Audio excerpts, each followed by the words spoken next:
Thank you, Mr. President. I rise to discuss the unprecedented obstruction by my Democrat colleagues, which brings us here today, and the activity we're going to see on the floor this week and next. Article 1, Section 2, Clause 2 of the Constitution requires that every officer of the United States receive the advice and consent of the Senate. This is a very important function. At times it can seem tedious, I suppose, on the floor when we're voting on some of these, but this is contemplated by our founding fathers to be a really important part of the process of getting good, qualified people in important positions in the executive branch. With that power comes responsibility, a duty. And the Democrats have completely abandoned that duty to provide the advice and consent, instead moving forward with complete obstruction. Unprecedented. Now, that term gets thrown around a lot in this town. Every day somebody says something's unprecedented, and it's not actually unprecedented. This really is unprecedented. In the almost 250 years of our country, and of course a little bit sooner than that when we had the first Congress, a little bit later than that when we had our first Congress, we've never seen anything like this. Like, not even close. The minority leader would rather burn all the norms down than do it like we've done it before. Even though that process is sort of eroded to some degree in recent years, never anything like this. And for those of you watching at home or in the gallery here today, we're glad to have you. The Senate kind of operates in three calendars. Let's just put it in those terms, three operational modes. One is the legislative calendar. When we have bills that come up, the NDAA, the continuing resolution, appropriations bills, that kind of stuff. Now, let's be clear. What the minority leader has already said he would do, and what Democrats in this chamber have already voted for, which is to completely eliminate the legislative filibuster. If they were in charge, if they were in the position that Republicans are in right now, they'd blow it up. It's gone. D.C.'s added as a state, maybe Puerto Rico, court packing. I mean, they voted on this stuff. I'm not making this up. They campaign on this stuff. That's what the minority leader would like to have happen on the legislative calendar. Let's talk about the impeachment calendar. Well, last year, we saw the Secretary of Homeland Security, Alejandro Mayorkas, impeached by the House of Representatives. The articles of impeachment are transferred over here. We're all sitting on our desks. And for the first time in the history of this country, there wasn't a trial. Now, trials looked a little bit different. Sometimes they're in committee, sometimes they're in front of the full Senate, but not a single instance in the history of this country where the person who was impeached who either is still alive or in that office, hasn't had a trial. So he blew that up. And now we're dealing with the executive calendar, which is essentially where all the personnel decisions are made. We approve ambassadors, we approve cabinet secretaries, judges, U.S. attorneys, marshals, all that stuff.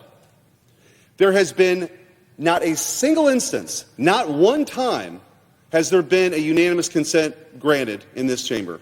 Not once. That's never happened before. And we'll talk about some of those details here as we move a little bit further along in this debate. But just to add a little meat onto the bones, in defiance of the vision of the founders, the Democrat obstruction leaves President Trump on pace to have just 426 nominees confirmed by the end of the 119th Congress. That's if we're working at the pace, which is unprecedented. I don't mind it. We can be here. I'm not afraid of hard work. But if we're here as much as we've been here just to get to that number, which is the lowest in history, less than half of what Joe Biden had at this point in time, 817, or even President Trump's first term of 715. So at the end of the first Congress, those are the numbers. So it's not even close. It's less than half of the total number. By the end of his term, we're projecting that a mere 872 confirmations, so the full 4 years, would actually get through. And that would be the first time in the history of the country that that number would fall below 1,000, compared to Joe Biden's 1,175 and President Trump's first term, which is about that same number, about 1,200, and President Obama's staggering number of almost 1,500. So it's not just slow, it's sabotage, echoing the darkest days of the most partisan feuds that we had threatening our young republic 200 years ago.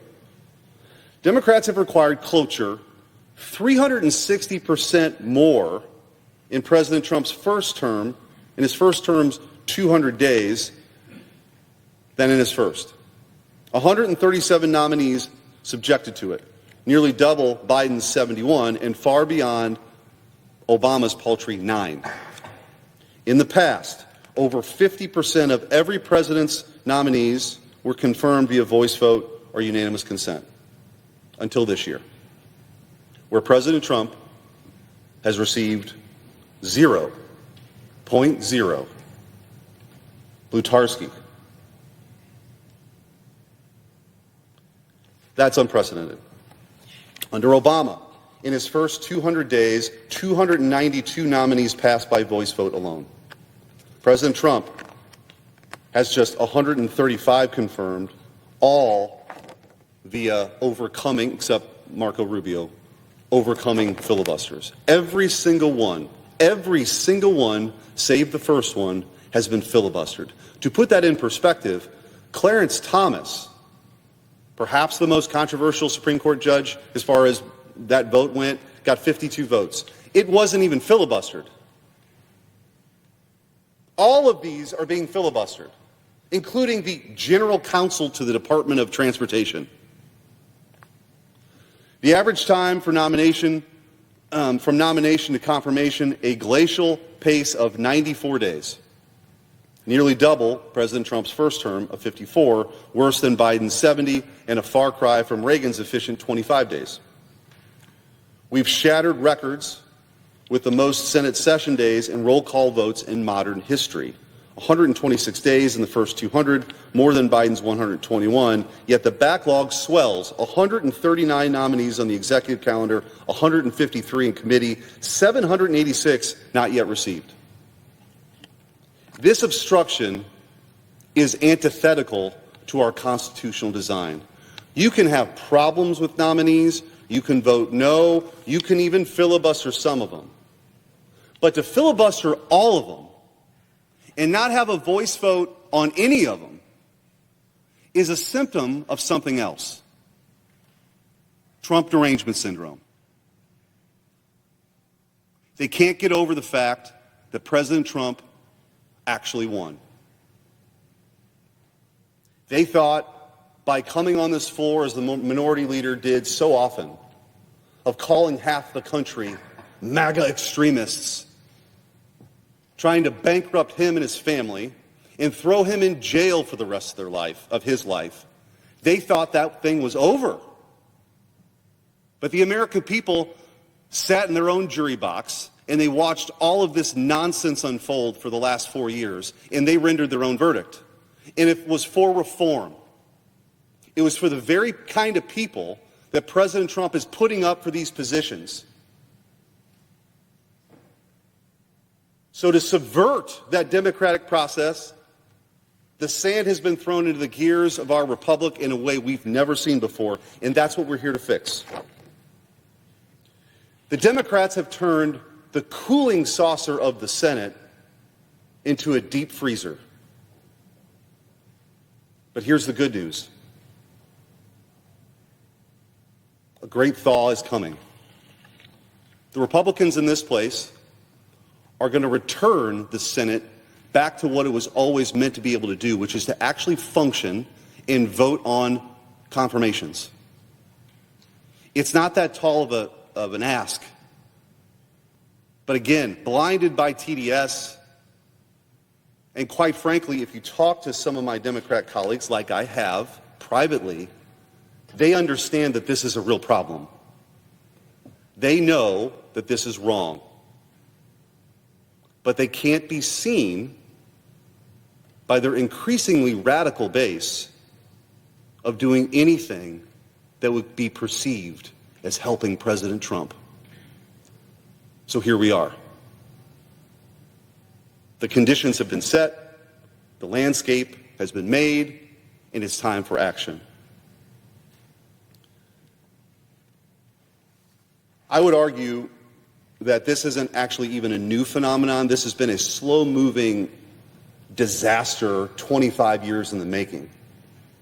After the 2000 elections, Democrats met at a private retreat to strategize how to maximally obstruct the Republicans. 25 years ago. A couple of leftist Harvard professors concocted an idea: filibuster the executive calendar. The minority leader wasn't done there. Just yesterday, he blew up our entire system on a voice vote, on voice voting in the Senate. When push came to shove, he would rather blow up all the norms of this place to hold on to the power that is slipping away from him. He's going to have another test when it comes to continuing resolution, but we're dealing with this right now. The decisions of the minority leader over the course of the last 25 years has led us to this place. So if anybody uses the term gone nuclear, just understand we're having to deal with the nuclear option that has already been executed on the Senate chamber, which is to say we're filibustering everything and there's no unanimous consent on anything. That's the nuclear option, and we have to react to it. One final note here. What we're really trying to do is restore the balance, and using a proposal that was submitted by a couple of our Democrat colleagues in the last year or two. In their words, and this is, by the way, voting in block, their words, not my words, the showdown of the confirmation, quote, the showdown of the confirmation process that we've seen in the Senate under the last several administrations is preventing key officials from taking up their positions. The in block proposal being referred to is, quote, this common sense reform will help improve efficiency and make sure we're able to fill positions that are vital to our national security, economic success, and more. When the Democrats proposed that solution very recently, 62% of Biden's nominees had already been confirmed by voice vote. So think about that. 2/3 of his people were in place, and they were calling for the reform. Guess how many have been confirmed by voice vote now? 0%. So we're going to take them up on their offer of reform. And I appreciate the majority leader moving this forward to restore, again, the very important balance that our founders knew was necessary for this republic to survive. America demands no less. Thank you, Mr. President.